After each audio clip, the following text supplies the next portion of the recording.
नमस्कार, मैं विवेक सेठ आपका स्वागत करता हूं हमारे इस सेगमेंट में, जिसमें मैं आज आपको बताऊंगा कि हम पोंगल का पर्व क्यों मनाते हैं और ये कब और कहां मनाया जाता है। तमिलनाडु जो त्योहारों का प्रदेश है, जनवरी मास तमिलनाडु में त्योहार मनाने की परंपरा का शुभारंभ करता है।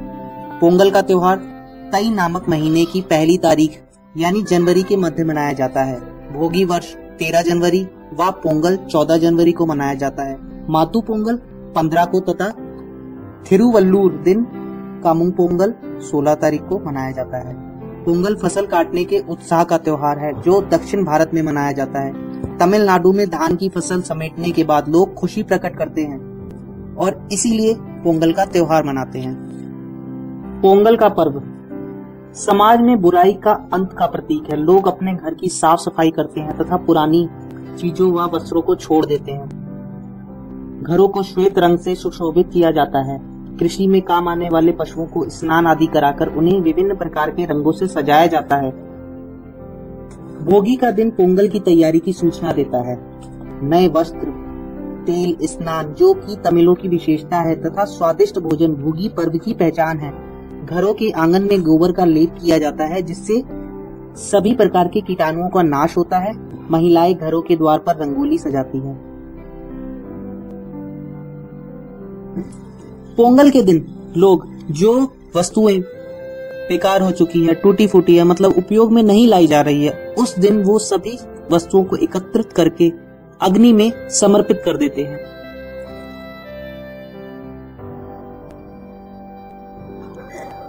परिवार के सभी सदस्य अग्नि के चारों ओर एकत्रित होकर नृत्य इत्यादि करते हैं, ढोल बजाते हैं और माहौल को रंगमय बनाते हैं।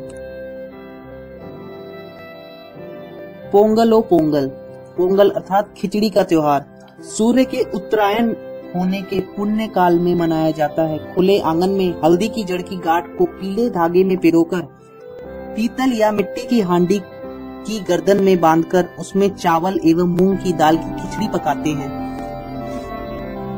उसमें उफान आने पर दूध व घी डाला जाता है। उफान आते ही घर के सभी सदस्य गाने बाजे के साथ पोंगल पोंगल की आवाज लगाकर खुशी प्रकट करते हैं। वह उफान सुख समृद्धि का परिचायक है। लोग एक दूसरे के सुख समृद्धि की कामना करते हैं। गन्ने के साथ सूर्य देव की पूजा होती है। इस दिन आग पर हांडी चढ़ाने का विशेष मुहूर्त होता है जिसे देखकर ही हांडी को आग लगा पर चढ़ाया जाता है। उबलता हुआ दूध जब पात्र से गिरने लगता है तो उसे समृद्धशाली कृषि ऋतु का प्रतीक माना जाता है। हल्दी के पौधे की छोटी छोटी टहनियों को बर्तनों के चारों ओर बांधा जाता है तथा उसके साथ साथ सूर्य व चंद्रमा की आकृतियां बनाई जाती हैं। सभी अपने मित्रों व सगे संबंधियों से मिलते हैं तथा मिठाइयों की भेंट देते हैं। पोंगल के साथ गन्ने की फसल तैयार हो चुकी होती है तथा गन्ना सभी हाट बाजारों में खूब मिलता है। जगह जगह बच्चे गन्ना चूसते नजर आते हैं। जिस बर्तन में पोंगल को बनाते हैं वह पोंगल पालई कहलाता है। पोंगल को चावल व मूंग की दाल के मिश्रण में घी में बनाया जाता है। काजू, किशमिश, नमक व काली मिर्च भी इसमें मिलाई जाती है। इसे बैन पोंगल कहते हैं जिसका अर्थ है श्वेत पोंगल। शर्करा पोंगल में मसालों की जगह गुड़ का प्रयोग किया जाता है। विधिवत पूजा में इन्हीं पकवानों को भगवान सूर्य को अर्पित किया जाता है। पूजा के पश्चात इसी को दोपहर के भोजन के रूप में ग्रहण किया जाता है। वैन पोंगल को नारियल की चटनी के साथ परोसा जाता है। साथ में सांभर व पापड़ भी रखे जाते हैं। पोंगल एक महाभोज के रूप में मनाया जाता है। कई अतिरिक्त भोज्य पदार्थ जैसे बड़ा आदि भी इस अवसर पर बनाए जाते हैं। मातु पोंगल पोंगल के बाद का दिन कृषि पशुओं जैसे बैल, सांड को समर्पित होता है। आज भी बहुत से किसान भूमि जोतने व सिंचाई के लिए पुराने उपकरणों का प्रयोग करते हैं। ऐसी स्थिति में बैलों के बिना किसान का जीवन कठिन ही है। मातु पोंगल के अवसर पर बैलों, गौवों व कृषि में काम आने वाले सभी जानवरों की पूजा की जाती है। बैलों की लड़ाई जिसे मंजू क्रिस्तु कहते हैं का आयोजन भी इसी दिन किया जाता है। प्रत्येक घर में से एक ऐसा सांड का पालन पोषण किया जाता है जो अति बलवान हो तथा युद्ध में वीरता से लड़ सके।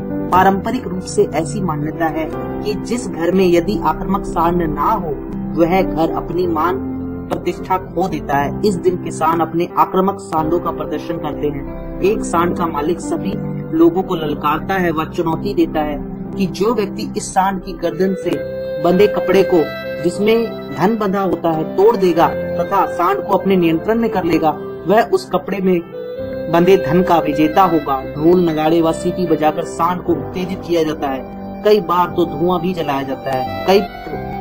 कई प्राणलेवा दुर्घटनाएं भी इस दिन होती है। सांडों को बड़ी कठिनाइयों से नियंत्रण में लाया जाता है, लेकिन एक बार जब सांड नियंत्रण में आ जाता है तो उसका विजेता मालिक सभी को अपने घर में भोजन के लिए आमंत्रित करता है। कन्या पोंगल उत्सव का अंतिम दिन कन्या पोंगल के रूप में मनाया जाता है। इस दिन पक्षियों की पूजा होती है। सांड व पक्षी युद्ध इस दिन का उत्सव के प्रमुख आकर्षण होते हैं।